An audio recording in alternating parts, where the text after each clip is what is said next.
వర్మ ఎక్కడ? ఆయన కోసం ఉదయం నుంచి హైడ్రామా నడుస్తోంది. అయితే వర్మకు సంబంధించిన బ్రేకింగ్స్ చూద్దాం. రామ్ గోపాల్ వర్మ కోసం ఏపీ పోలీసులు వేట కొనసాగిస్తున్నారు. ఆర్జీవీకి ఓ సీనియర్ నటుడు ఆశ్రయం ఇచ్చినట్టు సమాచారం. దీంతో హైదరాబాద్, శంషాబాద్లోని ఫామ్ హౌజుల్లో గాలింపు చర్యలు చేపడుతున్నారు. వర్మ ఇంట్లో అయితే లేరనే క్లారిటీ రావడంతో ఆర్జీవీ డెన్ నుంచి పోలీసులు వెళ్ళిపోయారు. వర్మ ఫోన్ స్విచ్ ఆఫ్ చేసినా ఆయన సోషల్ మీడియా అకౌంట్లు వాడుతూ ఉంటే ఆ లొకేషన్ ఎక్కడ చూపిస్తుందో గుర్తించి దాని ఆధారంగా ఆ ప్లేస్కి వెళ్లేందుకు ప్రయత్నం చేస్తున్నారు. కోయంబత్తూరు షూటింగ్కి వెళ్లారనే వార్తల నేపథ్యంలో ఓ టీమును అక్కడికి పంపుతున్నారు.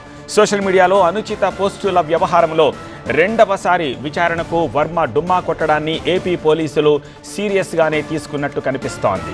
వర్మ వర్చువల్గా విచారణకు వచ్చేందుకు సిద్ధమని లాయర్ ద్వారా చెప్పించిన పోలీసులు అందుకు ఒప్పుకోవట్లేదు. తమకు ఇప్పటి వరకు ఎఫ్ఐఆర్ కాపీ ఇవ్వలేదని ఆర్జీవీ తరపు లాయర్ అంటున్నారు. నోటీసులో ఎలాంటి ఆధారాలు జతపరచలేదని అన్నారు. ప్రస్తుతం ఆర్జీవీ ఎక్కడ ఉన్నారో తనకు తెలియదంటున్నారు. నోటీస్లోనే ఎఫ్ఐఆర్ కాపీ, క్రైమ్ నెంబర్ అన్ని దాంట్లో ఉంటాయి. దాంట్లో చూసుకున్న తర్వాతనే మేము మాకు కావాల్సిన విధంగా మేము కూడా ఆన్సర్ చేస్తాం. ఆ నోటీస్కి మాకు టైం కావాలి, లేకపోతే ఏదైనా ఫెసిలిటీస్ ఉన్నాయి ఏంటి ఇవన్నీ అడిగాం. సో దానికి వాళ్ళు ఆన్సర్ చేసిన తర్వాత అసలు క్రైమ్ ఏంటి, ఏం పోస్టులు పెట్టున్నారు, ఎలాంటి పోస్టులకి సంబంధించినవి క్రైమ్ కట్టున్నారు, దాని కంటెంట్ ఏంటి, అసలు ఏం కంప్లైంట్ కాపీ ఇచ్చారు, ఏం మనోభావాలు దెబ్బతిన్నాయి. ఫస్ట్ ఇప్పుడు మనోభావాలు, ఇప్పుడు నేను కూడా అంటాను మిమ్మల్ని ఎవరో ఏదో అని చెప్పి నా మనోభావాలు దెబ్బతిన్నప్పుడు నేను కేసు పెడతాను, కేసు పెట్టచ్చు. కానీ మనోభావాలు దెబ్బతిన్నాయని ఏం మనోభావాలు దెబ్బతిన్నాయి?